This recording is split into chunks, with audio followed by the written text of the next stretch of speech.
If you booed the national anthem, first off, what is wrong with you? You should be ashamed of yourself. And secondly, you're disrespecting the veterans. The national anthems are not for the big bad orange men. They're not for the teams that are playing. It's to say thank you and to show respect for the men that gave the ultimate sacrifice, their lives, for your freedom to be able to play this game on this soil in this country freely. That is what they are for. And if you were one of those dirtbags that booed the national anthems, here's what I want you to do. I want you to put your vanilla frappuccino down. I want you to go home. I want you to take your clothes off of your soy-loving body. I want you to walk in front of a mirror and take a good deep look and realize what a punk you are. I had a rather interesting conversation in my text group with a bunch of my homies back in northern Alberta, and the question of the national anthem came up, saying, "Why are we even doing this anymore?" Mm-hmm.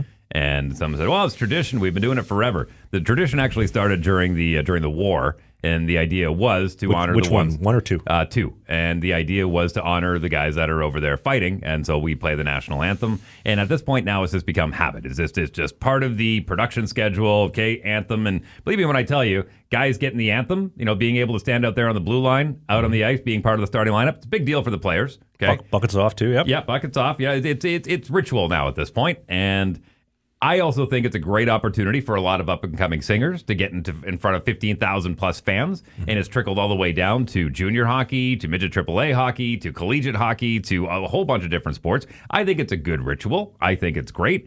And keep in mind that the United States has gone through a beating in their own country when it comes to the anthem, with players kneeling and doing all that kind of stuff.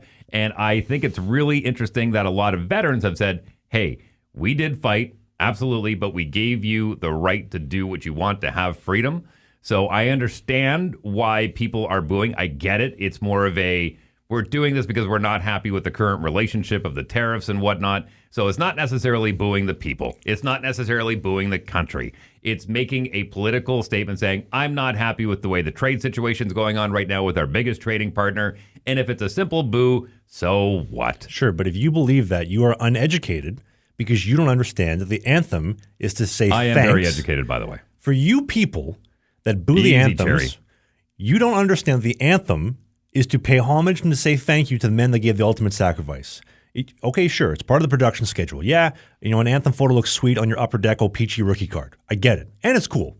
A good chance for us in Winnipeg to yell True North during the anthem and bleed our heritage and bleed our passion for the Winnipeg Jets. I get it. But if you're booing because the Orange Man is bad, shame on you for being uneducated. Don't get mad at the orange man. Get mad at the person that's been running this country the last 9 years and running into the ground. I will quote the Premier of Manitoba, and I'll give him some credit on this one. I thought it was clever, and it was also very poignant.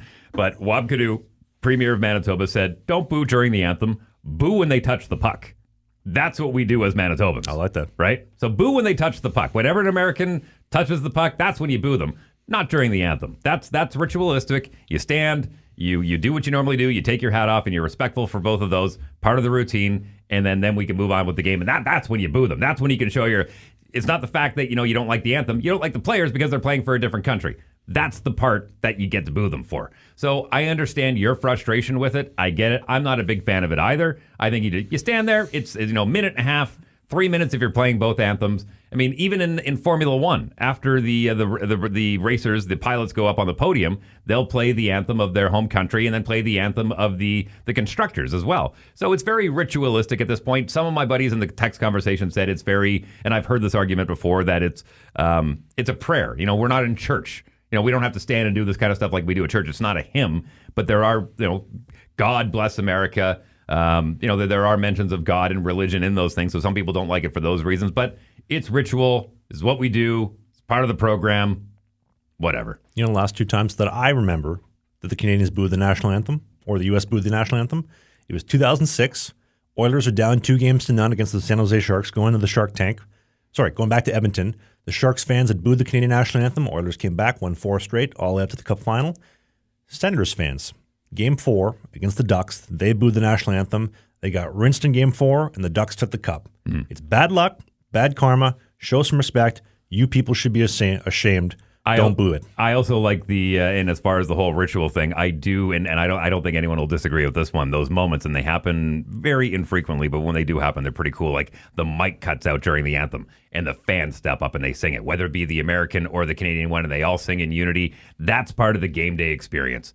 Screaming True North, screaming, all the things they do down in Dallas when they yell Stars, when the Stars and Stripes are going on, all that kind of stuff. In Carolina when they yell Red. I mean. All of that stuff is part of the game day experience. I think it's cool. And you know what? So is booing. Or even in 2016, Oilers doing the national anthem, round 2 against the Ducks. Brett Kissel's doing the anthem. Whoever hooked up the audio didn't do their job properly. The audio's not working. The fans did it louder than they've ever done before. Magical moments like that. Makes for a good rivalry, though. It does make for a fantastic rivalry. But you know who I feel bad for? The guy who makes those F. Trudeau flags, that guy single-handedly went out of business in the last month and a half. So well, he should have gotten in bed with the guy that said Canada is not for sale, because that guy got rich overnight. Yeah, then he went out of business because you couldn't order hats in there for 6 months because we don't produce anything. Hey, more hockey content. It might be old, it might be new, it might be a full episode, it might be a half episode, but you can click these boxes because who doesn't like clicking boxes?